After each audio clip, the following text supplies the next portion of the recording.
Ladies and gentlemen, kindly join us for a short keynote on the smart innovation, where we shall explore the exciting convergence of the human behavioral science and the product development.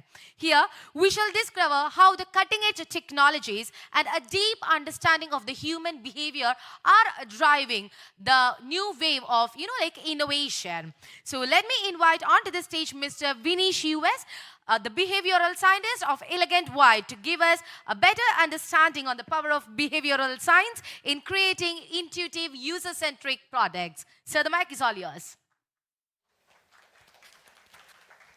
Am I audible? Okay.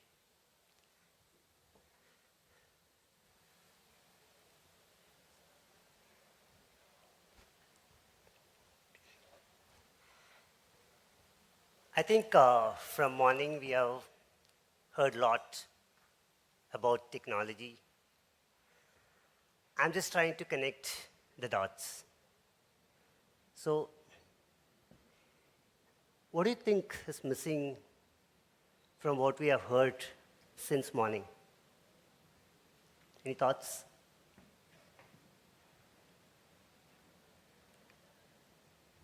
Pardon? Yeah? So, we are going to talk a little bit about how behavioral sciences can be leveraged and how it will converge in product development. Anybody marathoners here?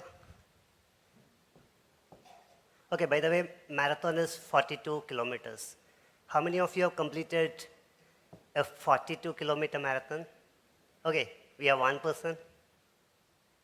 Anybody completed half marathons? Okay. Okay. Oh, we have more people. Anybody planning to complete a marathon or attempt a marathon? Nobody? Okay, I can see one. Half marathon?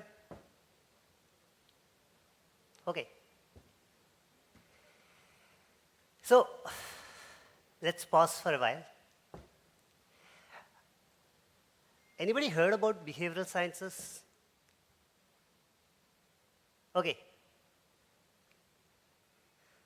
So what I thought is, here is what few experts in this particular space is talking about behavioral sciences. Daniel Kahneman, he is a Nobel laureate. He tells that it's a study of how people make decisions in situations where they are uncertain or when the stakes are high. And Taylor is another Nobel laureate, the study of human behavior in all its messy complexity. Anybody read the book Nudge? I think many people would have read. Yeah. So Cass Sunstein is one of the person who did lots of experiments there. And he says the study of how people make choices and how those choices are influenced by external factors. So this is a definition or a few definitions of what behavioral science is. And what we try to make it a little simple for you. According to us, behavioral sciences, it's an umbrella term. I mean, we have heard about robotics, Gen AI, space tech, whatnot.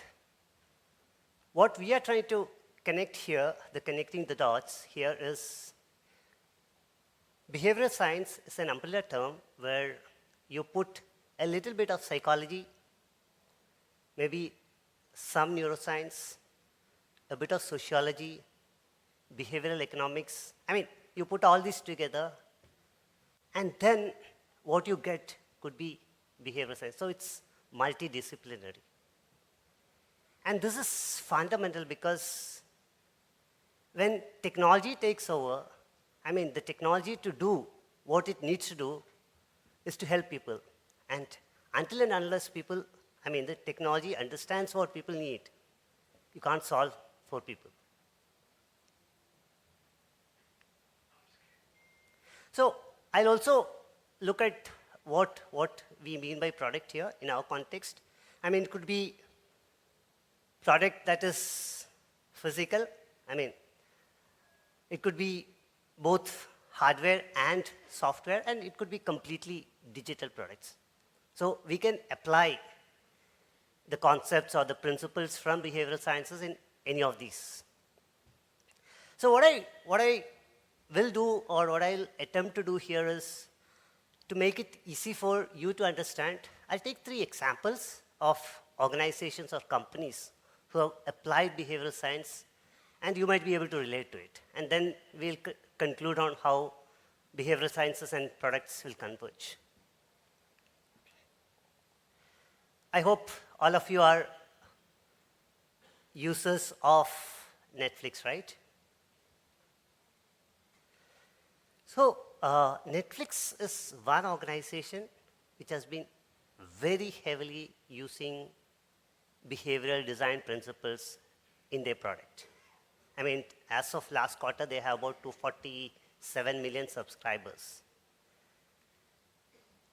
And what they say is 80% of the viewers view based on the recommendations the recommendation engine gives. I mean, if there are 100 people here, I don't know whether it's more, 80 people will see based on the recommendation. And that is the power of the recommendation engine of Netflix. Any idea what is the biggest challenge that Netflix has? What could be the challenge that Netflix has? Sorry? That could be one of the challenge. But what I think the challenge that Netflix has is, in any day or in any year, Netflix has only a finite number of movies, a finite number of documentaries, the series, and it has to make all these 247 people view these. So how does Netflix do that? And that's where Netflix does lots of interesting things. I'll quickly run through it.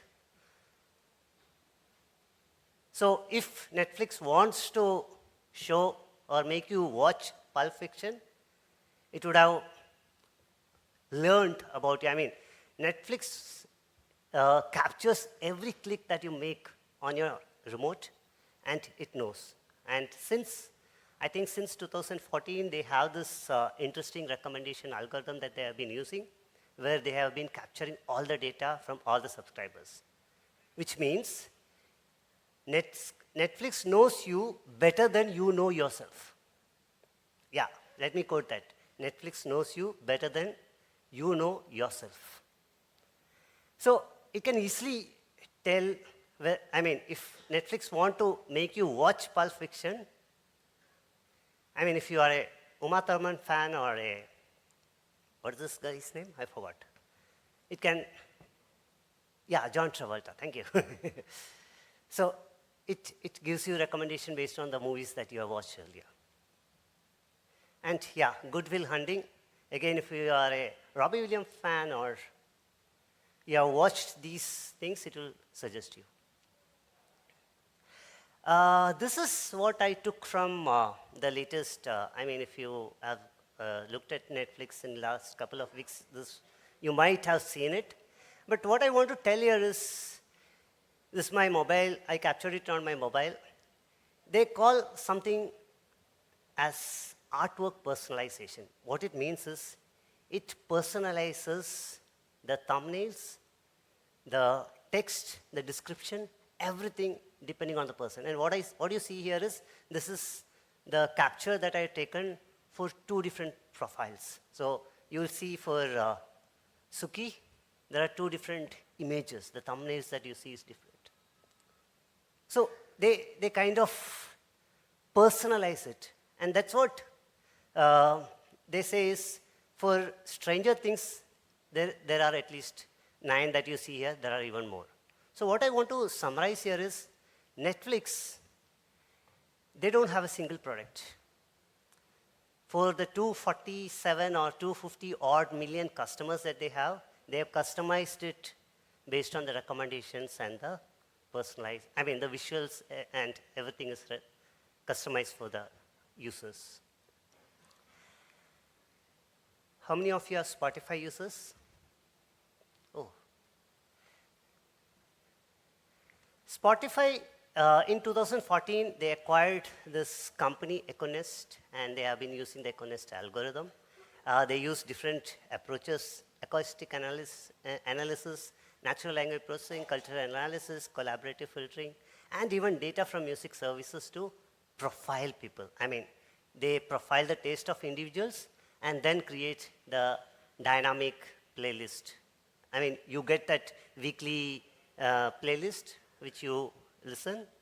So all these things is based on the Econest algorithm. What is going to happen in next 1 week? Any idea?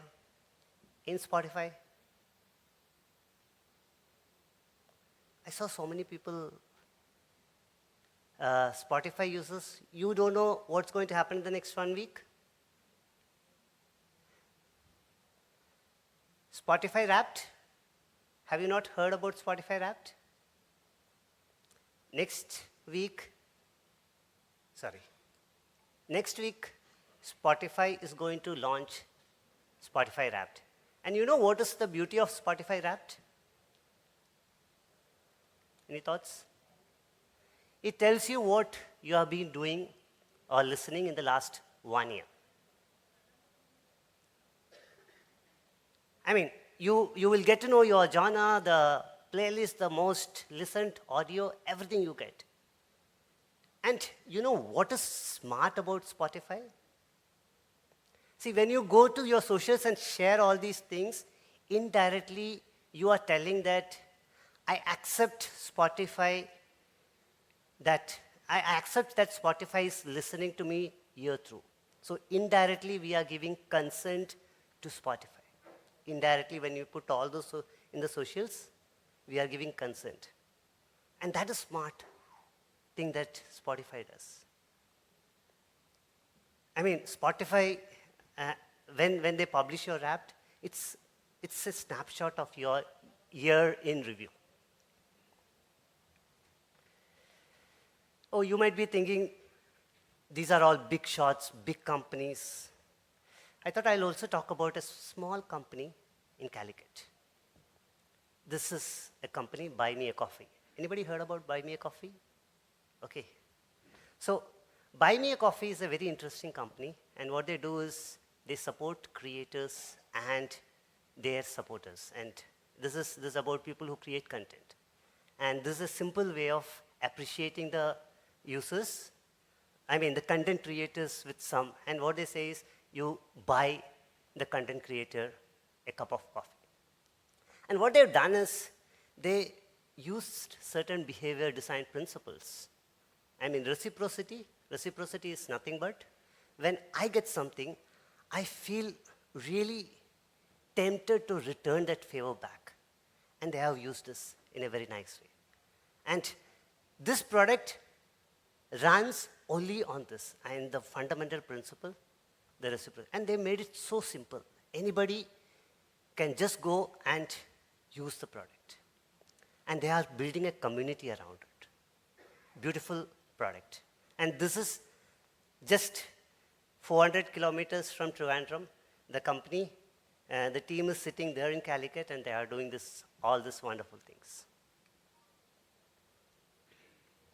I asked this question. Now I want to ask this question. So I heard a few people who wants to run. When are you going to run that marathon or half marathon?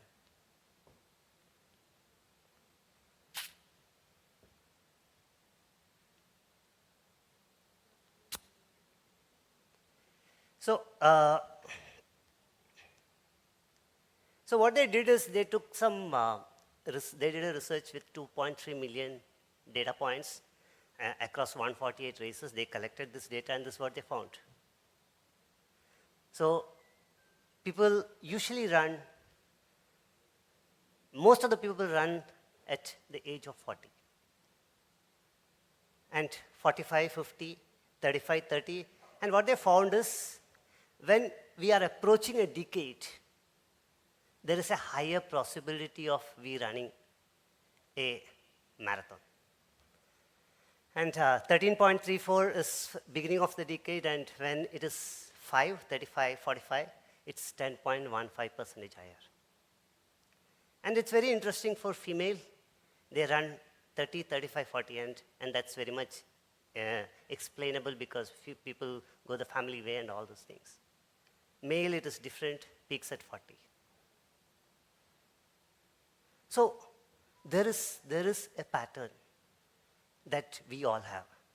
And if we are able to understand that pattern and then use to design and develop our products, we can actually do wonders.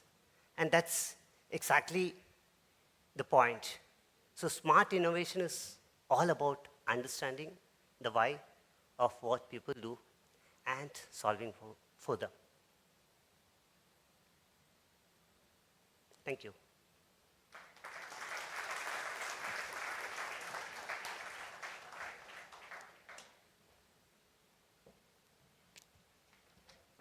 Sir, thank you so much. That was quite an interesting conversation and like something that I have been personally looking forward to since the morning.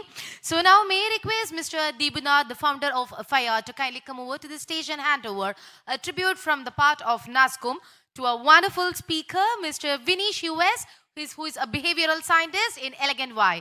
Can we kindly give a big round of applause for a wonderful speaker? Thank you so much.